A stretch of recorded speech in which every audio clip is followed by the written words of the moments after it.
بسم الله الرحمن الرحيم. اللهم صل وسلم وبارك على سيدنا محمد. اما انا بقى يا جماعه كنت النهارده في السوق، فعجبني قوي الطواجن دي، فجبتها وقلت لازم اوريها لكم علشان نبدا نعمل فيها اكلات مع بعض. انا كنت النهارده في السوق زي ما انا قلت، فانا مش عارفه بصراحه الاسعار بتاع الطواجن ايه، لان انا ما جبتش طواجن من زمان. فانا قلت اوريكم كده ونعرف الاسعار دي كويسه ولا لا. طبعا زي اي ست مصريه انا الراجل قال لي على الاسعار وفصلت معاه طبعا، يعني دي حاجه مقدسه عند الحريم كلها، الستات كلها زي بعض. فانا جبت كده التلات طواجن صغنطتين خالص دول، قلت بقى هينفعونا في زبادي، هنعمل فيهم ام علي، نحط فيهم طواجن ملوخيه، يعني اي حاجه كده يعني. عجبوني بصراحه التلاته دول كانوا ب10 جنيه. الطاجن المتوسط ده، الطاجن ده حرفه عالي جدا، فانا حبيته، فقلت برضو ايه اجيبه، هينفع في اكلات يعني معمر او اي حاجه. الطاجن ده كان ب25. الطاجن التالت ده بقى معانا، برضو قال لي ب25، بس مفروض شوية، يعني الطاجن ده ملموم وحرفه عالي، الطاجن ده مفروض شوية والحرف بتاعه يعني ايه اوطى شوية منه. فبصراحة انا خفت يعني اجيبه اعمل فيه الرز المعمر، اللبن يفور منه، فمش عارفة بقى. فعشان كده اصريت وجبت الاتنين مع بعض، قلت هجرب في ده الاول.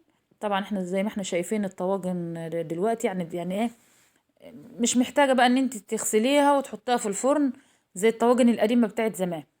فالطاجن بيجي غسلته واستعملته على طول. الطواجن ديت ان شاء الله هتنفعنا في رمضان زي ما انا قلت. وانا قلت يعني واحدة واحدة كده، يعني ايه يعني اما اجيب النواقص، لان زي ما انتوا عارفين ان رمضان جاي بعد 3 شهور. كل سنة وانتوا طيبين ويعودها علينا وعليكم الايام بخير يا رب. وطبعا يا جماعة أنا بنصح أي واحدة إن هي مثلا لو ناقصها حاجة، احنا طبعا عارفين الدنيا غالية ازاي والمعيشة غالية، ويا دوبك اللي معاها أي فلوس ونازلة السوق، السوق ما بيكترش على أي فلوس يا حبايبي. فكل واحدة كده يعني تبدأ من دلوقتي، أي حاجة ناقصاها في البيت تبدأ تجيبها واحدة واحدة، لأن احنا عارفين رمضان بقى يعني بيحب الأطباق والحاجات كتيرة يعني تبقى الواحدة يعني تجهز الحاجة بتاعتها اللي ناقصة واحدة واحدة كده، وفي نفس الوقت ما تكترش على نفسها وما تأزمش نفسها برضو في المصاريف.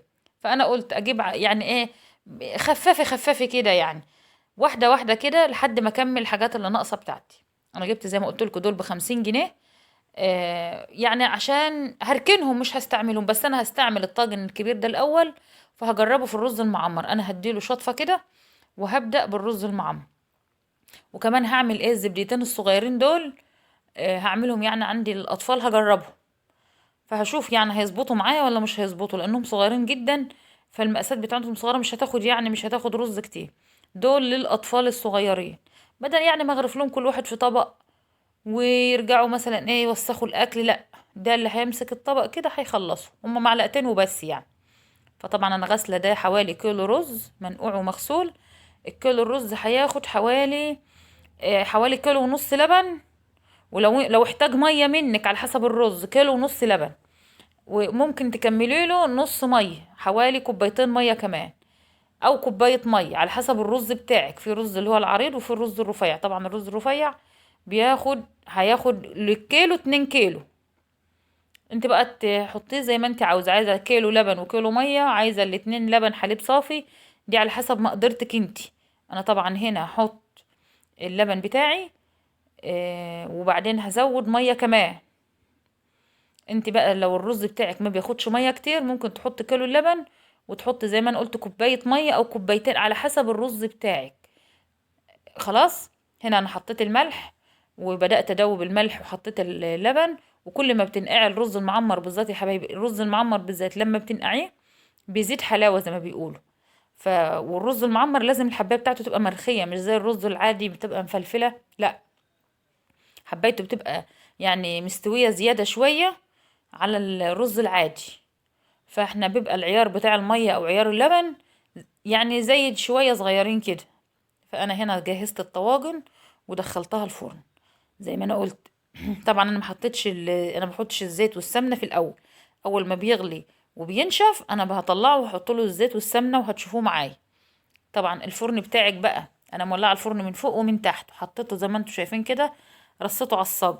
لو انت بقى الفرن بتاعك ما بيولعش الا من تحت بس او من فوق بس، بتعملي ايه؟ بتسخني الفرن قوي قبل ما بتدخلي الطواجن الفرن. ليه بقى؟ لان انت لو ولعت الفرن وحطيت الطواجن على طول مش هيعمل وش معاكي، يعني هيغلي ويستوي والوش بتاعه مش هيبقى عامل وش من فوق. فانت لو شغال من فوق ومن تحت شغلي من فوق ومن تحت، لو شغال من تحت بس شغلي الفرن قبلها ب10 دقايق بحيث ان الفرن يسخن ويبقى عاطي صهر. السخونية ديت هي اللي هتحمر وش المعمر معاكي.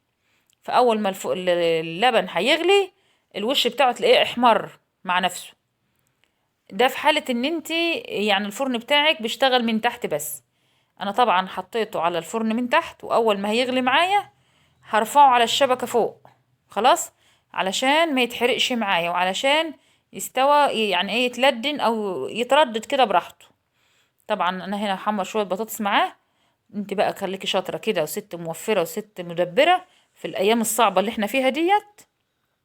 شوية بطاطس كده رفيعين، اللي هي البطاطس اللي هي المدحرجة ديت عاملة زي البيض كده، بطاطس صغيرة خالص.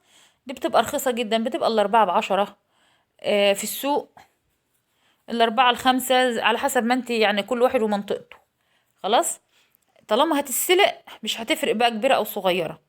فانت بتجيبيها البطاطس الصغيرة ديت برضه على حسب يعني اعملي كيلو أو 2 كيلو على حسب أفراد أسرتك انت. طالما هتتحمر مش هتفرق بقى صغيرة أو كبيرة زي ما أنا قلت. لو انت هتحمريها طبعا البطاطس الكبيرة. فأنا جبت هنا شوية بطاطس من الرفيعين دول وسلقتهم وحمرتهم جنب المعمر. هنا زي ما أنا قلت المعمر بتاعي أهو خد بدأ يغلي نشف خلاص، يعني شرب اللبن بتاعه. وبعدين انا بدأ ياخد اللون اهو. انا لسه حاطه مولعه عليه الفرن، انا الفرن كده ما طفيتوش.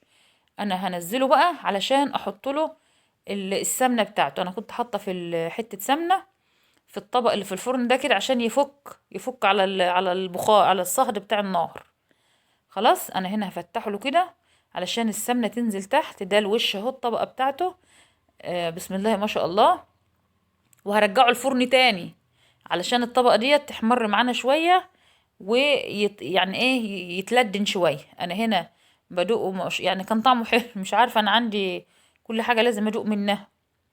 الطواجن برضو الصغيرة ما شاء الله كان شكلها جميل ازاي. علشان الاولاد الصغيرين. وانا هنا هوريكم الرز اهو. الرز حبيته ما شاء الله مرخية وشاربة. هو بس عايز يعني خد حوالي بعد كده هسيبه 10 دقايق. ههد عليه من تحت واسيبه على الشبكة 10 دقايق. طبعا بقى عملته كده بالمعلقة، وانزل بقى بمعلقة سمنة كده، معلقة سمنة بلدي على شوية زيت زي ما انت حب. عايزة تحط سمنة بلدي خالص، عايزة تحط اي سمنة اي زيادة على الوش.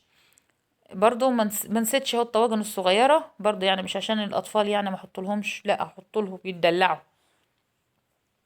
المهم هدخلهم في الفرن تاني ياخدوا بقى ايه، ياخدوا تشميعة كده في الفرن وياخدوا ايه يعني الرز يستوي معايا على الهادي. طبعا الحروف البيضة دي لسه هتحمر تاني في الفرن. على ما البطاطس طبعا كانت البطاطس على النار احمرت. وانا هنا هو زي ما انا قلت لكم انا ما عملتش حاجة تانية. انا طلعته الحروف يعني برضو احمرت معانا اهي. على طول كده والطواجن لسه طالع من الفرن سخن. هتحط كده معلقتين قشطة. القشطة دي يا جماعة القشطة اللي هي طالعة من اللبن اللي انا عملته معاكم جبنة. خلاص. طبعا احنا بادئين السنة زي ما انا قلت باللبن. ربنا يجعلها سنة سعيدة علينا يا رب وعليكم وعلى أمة محمد يا رب. تحط كده القشطة على وش المعمر وهو سخن، وشوية بطاطس بقى محمرين وطبق سلطة وحتة مخلل وشوية خضار بقى، وبألف هنا وشفا يا رب. أي حاجة، المهم إن اليوم يمشي. مال الأكل كده يعني الأكل مغذي جدا كده، ويعني على قد إيدينا يعني برضه هو مش ما عادش حاجة سهلة يعني. يعني كيلو لبن ولا 2 كيلو لبن بيدخلوا في ال30 جنيه. شوية البطاطس ب10 جنيه طبعا غير الزيت، وهنعمل ايه يعني. الحمد لله. اتمنى الفيديو بتاع النهارده يعجبكم. ويا جماعة يا ريت يا حبايب قلبي اللي يعجبه يعني يتفرج عليه ويشوف الفيديو وعجبه اي طريقة ما ينساش يحط اللايك. يكتب تعليق حلو علشان القناة تكبر يا حبايبي. انا بتمنى منكم كل اللي يتفرج والفيديو بتاع اي فيديو يعجبه يعني يحط لايك، يضغط لايك. مش كتير عليا لايك ومش كتير عليا اعجاب، ده لو الفيديو عجبكم. شكرا يا جماعة ليكم، وربنا يخليكم ليا يا رب وتدعموني، ويا رب اكبر واوصل بيكم وليكم. واتمنى فيديو النهارده يعجبكم. السلام عليكم ورحمة الله وبركاته.